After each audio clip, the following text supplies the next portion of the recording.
Sa ngalan ng Ama, ng Anak, at ng Espiritu Santo. Amen. May mga nagtatanong kung bakit ang tunay na Iglesia ni Cristo o tunay na Iglesia ng Diyos naging Roman Catholic Church.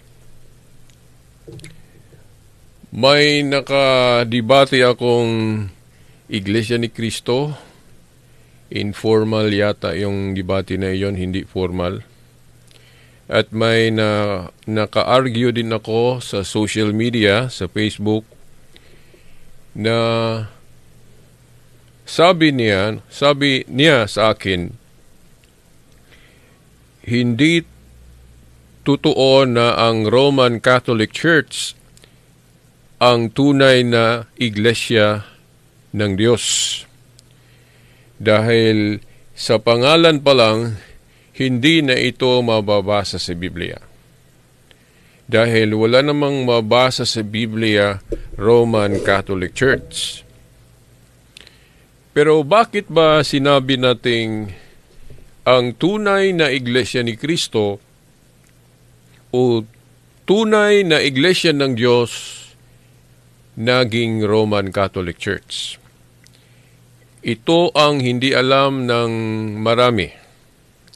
Pero pag sinabi nating marami, ibig sabihin hindi lahat. May nakakaalam na din sa katulad sa nalalaman ko. Noon, nang muntik akong naging Iglesia ni Cristo, naniwala ako sa pag-iisip na ganyan, na nakatanong ako sa sarili ko noon, kung totoo na ang Roman Catholic Church ang tunay na iglesia na tinukoy ng Biblia, bakit hindi mababasa ang deskripsyong o pangalang Roman Catholic Church? Sa pag-iisip na ganyan, muntik akong naging Iglesia ni Cristo. Dahil yung nakausap kong kaibigan kong Iglesia ni Cristo, mababasa naman ang description na iyan sa Biblia. Halimbawa, Roma 16:16. At saka yung translation ni George Lamsa sa Acts 20:28. Iglesia ni Cristo ang mababasa sa Biblia. At ihalo ko na lang ito yung nakausap ko din na iba ding religion, pero ang pangalan Iglesia ng Diyos. Di ba? Hindi magkakatulad ang pangalan, pero parehong nag-angkin na totoong iglesia. Ang tinukoy ko yung Iglesia ni Cristo, yung nagsimula noong 1914 na sinimula ni kapatid na Felix Manalo. Yon ang Iglesia ni Cristo. Parihong nag-angkin ang dalawang relihiyon na ito. Ang tinukoy ko naman na ginamit ang pangalang Iglesia ng Diyos yung sinimulan o itinatag o founded by Eliseo Soriano noong 1980. Sa napag-alaman ko,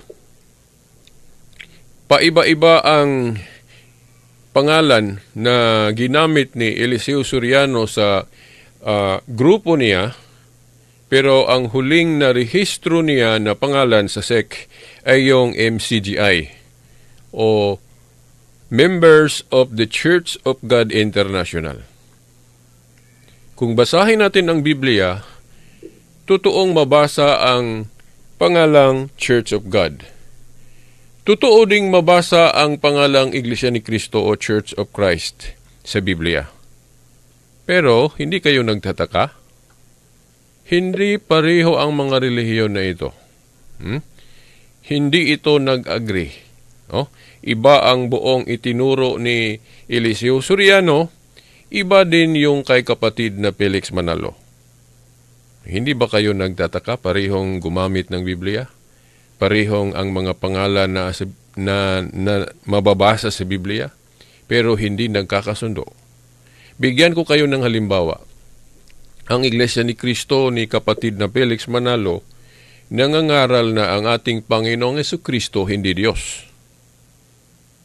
Tao lang ang sa pagkilala nila sa ating Panginoong Jesucristo, pero hindi Diyos. Tao ang pagkilala nila kay Kristo at hindi Diyos. At ito naman kay Eliseo Soriano na grupo o samahan na tinawag niyang Iglesia ng Diyos, naniniwala naman na ang ating Panginoong Jesucristo hindi lang tao, Diyos din. So ibig sabihin katulad din sa ating paniniwalang Katoliko. No? 'Di ba ang ating paniniwalang Katoliko, si Kristo dalawa ang nature niya. Diyos at tao. Bakit naging tao siya? Dahil Diyos siyang naging tao. Pero, paalala lang, reminder lang, hindi pwedeng ang tao na katulad natin magpakadiyos. Katulad sa Ezekiel 28 na may prinsipe sa Tiro na tao lang ang nature niya at nagpakadiyos siya. Hindi yon tama. Dahil ang tao lang na katulad natin, hindi pwedeng maging Diyos. Dahil ang tao ay tao, hindi Diyos. Kaya nga sa Oseas 11:9, kung hindi ako nakalimot, may isang bersikulo pa na mababasang ang Diyos ay hindi tao. Tama. Totoong ang Diyos ay hindi tao. Pero pwede itong baliktarin. Ang Diyos ba na hindi tao pwede magpakatao? Yun ay pwede dahil makapangyarihan ng Diyos. Pero ang tao na katulad natin, katulad ko, hindi pwedeng magpakadiyos. Dahil isa lang akong creation o linalang. No? Hindi po pwedeng ang isang creation o linalang maging Diyos dahil ang Diyos ay creator. Di ba? So, ang tao na katulad natin, hindi pwedeng magpakadiyos. Dahil tao lang tayo. Pero kung baliktarin natin ito, pwede. Pwede ba na ang Diyos na makapangyarihan sa lahat, pwede ba maging tao? Pwede, dahil sa kapangyarihan niya. At ang tinumbok natin, nagawa ito ng ikalawang persona ng Diyos, si Jesucristo. Diyos na nagkatawang tao. So, kaya tinuro ng simbahang Katoliko na si Kristo, Diyos at tao.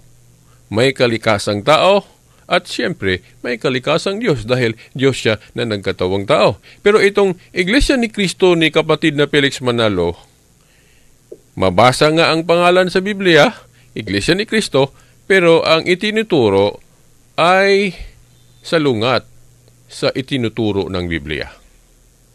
Ito naman kay kapatid na Eliseo Soriano, tama ang aral niya na si Kristo hindi lang tao, Diyos din. Pero bakit sinabi nating ang relihiyong ito kahit tama ang turo niya tungkol sa kalikasan ni Kristo, pero bakit hindi natin sasamahan ang grupo niya? Now, hindi natin sasamahan ang grupo niya kahit na may aral siyang tama at ang pangalan ng iglesia niya ay mababasa sa Biblia, bakit hindi natin sinamahan ito? Hindi natin sinamahan ito dahil kung ating tingnan ang historical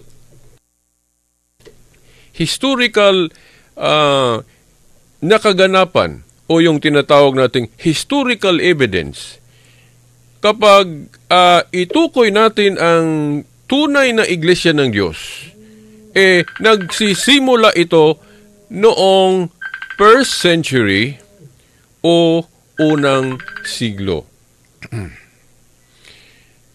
At ito namang kay Eliseo Soriano, nagsimula ito noong 1980. 1980. So bakit nating paniwalaan na ang tunay na iglesia ng Diyos iyong sinimulan ni Eliseo Soriano na ang tunay na iglesia ng Diyos si Kristo ang nagsimula nito noong unang siglo.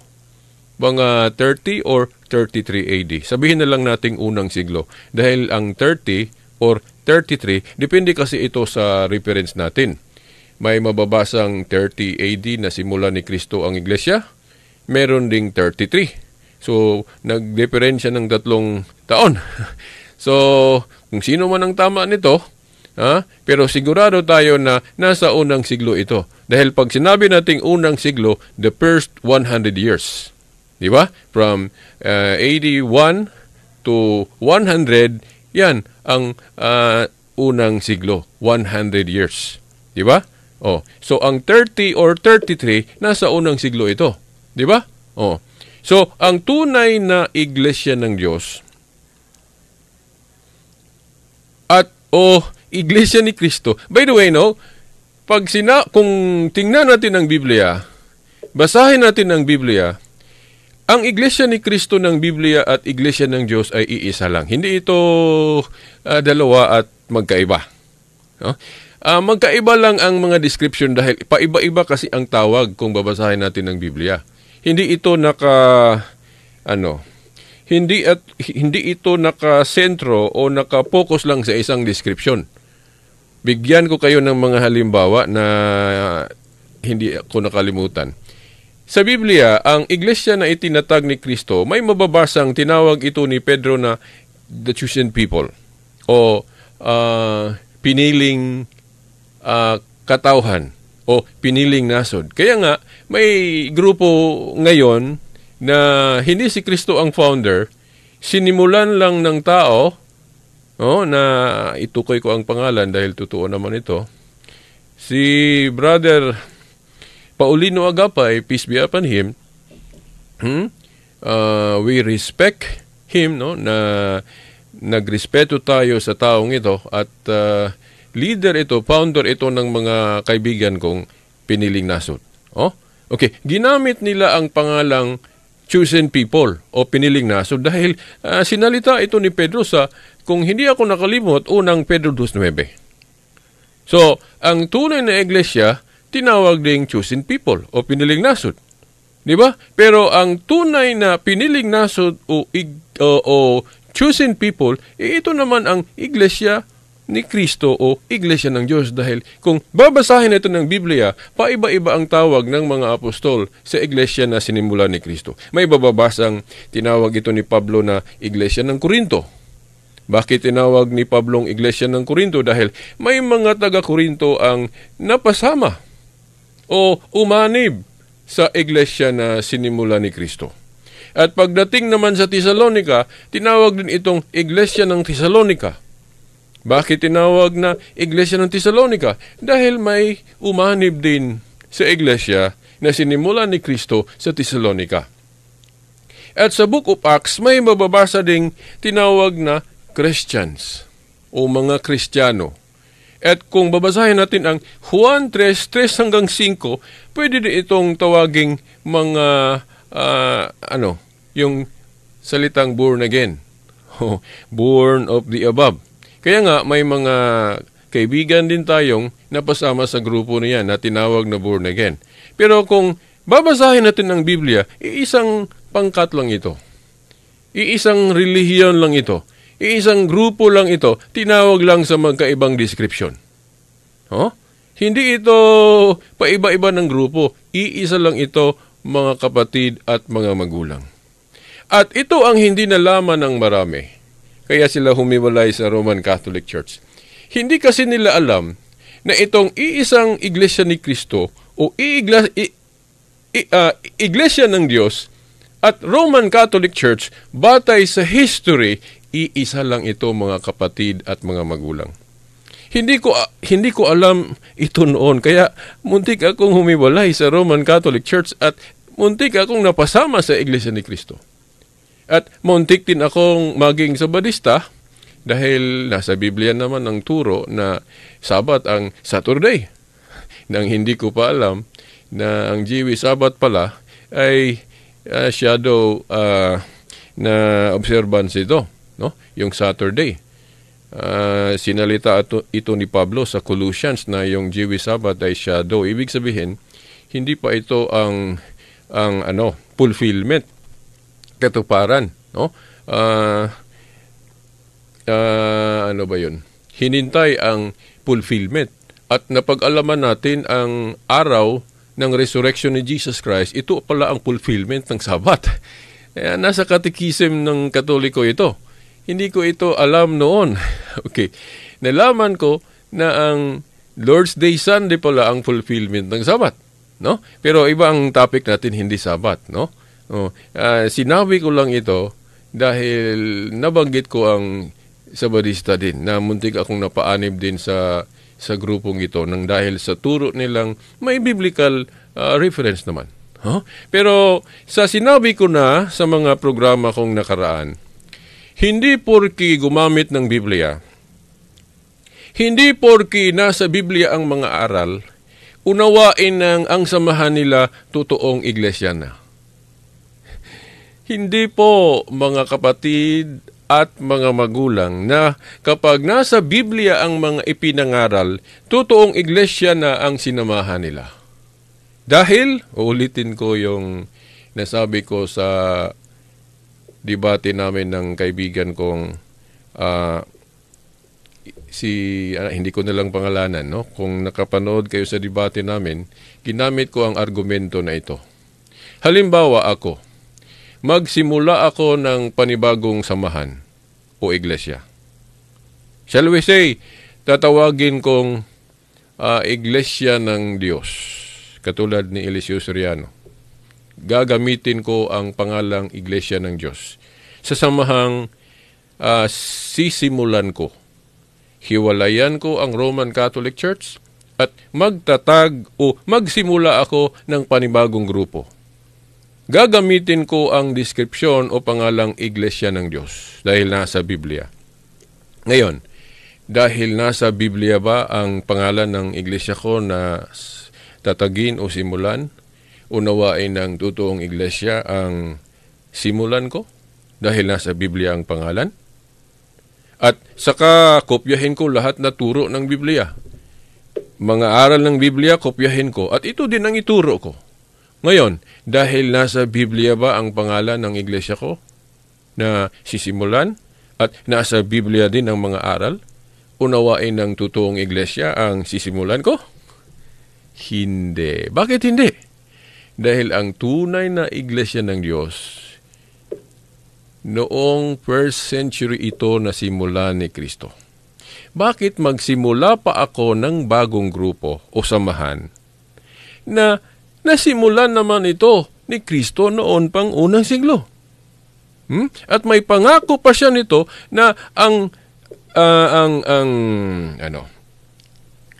kapangyarihan ng Hades hindi makapanaig o makagiba sa iglesyang ito. Ibig sabihin, mula na nasimula ni Kristo ang iglesyang ito, nagpapatuloy ito o magpapatuloy ito hanggang ngayon, mga kapatid at mga magulang. At anong samahan ito kung tingnan natin ang history?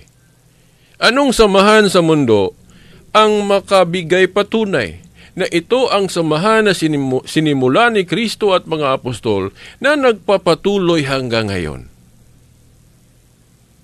Sa pagsusuri ko, Roman Catholic Church. Ang hindi lang niyo alam kung bakit naging Roman Catholic Church.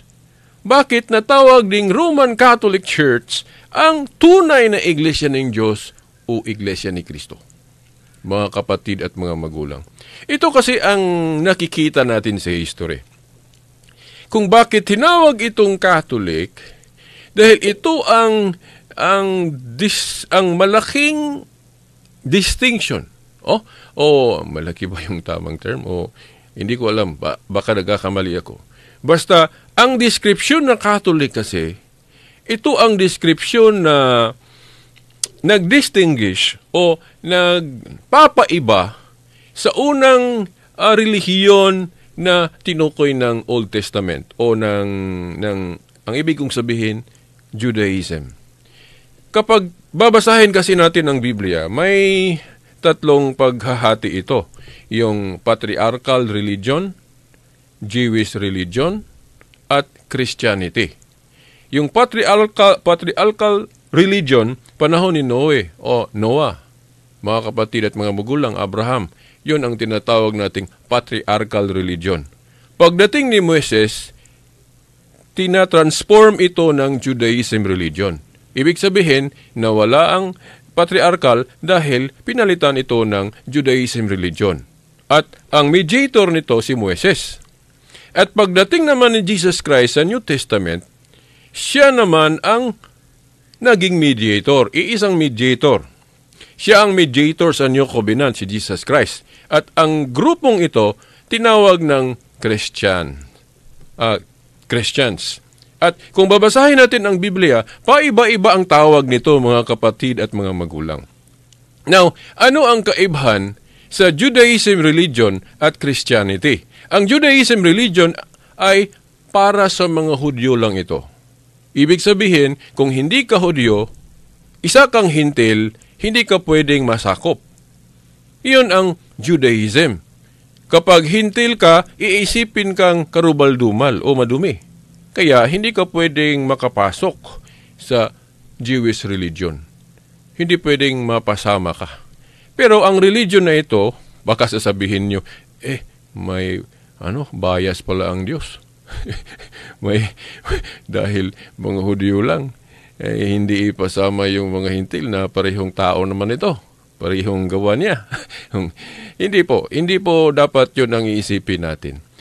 Uunawain natin ito sa creation o sa plano ng Diyos. Hindi kasi diretsong ginawa ng Diyos ang lahat. Ibig sabihin, may plano siyang yung tinatawag nating unang paniniwala. Pag sinabing unang paniniwala, ibig sabihin, may fulfillment itong ibig sabihin, ito na ang final. Nahihirapan akong mag-isip ng mga salita kung paano ko i-express ang nasa isip ko. Ito na lang. Ang Jewish religion kasi ay hindi ito religion na yung final. Ibig sabihin na ito na ang kompleto. Yung Jewish religion kasi ay pang-preliminary lang ito. Ibig sabihin temporal, no? Dahil hinintay kasi na i-reveal ng Diyos ang kanyang anak na si Jesucristo, na sa pagdating nito, malalaman natin ang buong katotohanan. Ang ibig kong sabihin, yung Jewish religion, shadow religion ito. At sigurado akong tama ako nito dahil nabigkas ito ang salitang ito ni St. Paul. Pabasahin niyo ang the book of Colossians, chapter 2, verse 14 to 17. Di ba yung sa Bisaya pa mga kasabutan, testamento o covenant ng Judaism? Sabi ni Apostol Pablo, shadow ito. Ibig sabihin, shadow religion ito. Pag sinabing shadow religion, may hangganan ito. At ang hangganan nito sa pagkamatay ng ating Panginoong Jesucristo. Kaya nga sinabi ni Kristo ng nasa krus siya, no? Nang malapit na siyang mamatay, ano ang sabi niya? Natapos na, sa Bisaya pa. Ano ba yung sa Tagalog? Nagwawakas na. Ibig sabihin, ang Old Covenant religion, yung Judaism religion, sa Bisaya pa, natapos na. Nagwakas na. Ending na ito. O natapos na, kumbaga sa Bisaya. So, natapos ang Jewish religion, tinapos ito ni Kristo sa kanyang kamatayan. So, simulan na ang Christianity. Ang Christianity ay hindi katulad sa Judaism dahil ang Christianity pang buong mundo ito, mga kapatid at mga magulang. Ibig sabihin, pang buong mundo, sakupin lahat. Hindi lang mga Hudyo, pati mga hintil. Tayo mga Pilipino, mga hintil tayo, di ba? Dahil hindi tayo Hudyo. pwede tayong mapasama sa kahariang ito. So, kaya sinabi natin yung Judaism, temporal religion ito. Ang religion na final fulfillment, itong Christianity. Ang Christianity ay para sa lahat. Kaya nga, tinawag itong universal. O ano ang universal sa variant word sa English? Catholic. Catholic. Kaya itong tunay na iglesia ni Kristo o iglesia ng Diyos, Catholic. Ito ang hindi alam ng marami. At kung bakit naging Roman, paulit-ulit na itong na-discuss ko. At uulitin ko ito sa susunod na linggo. Kung bakit Roman ang tunay na iglesia ni Kristo o iglesia ng Diyos. Wala na akong oras. Itutuloy natin ito sa susunod na linggo. Sa ngalan ng Ama, ng Anak, at ng Espiritu Santo. Amen.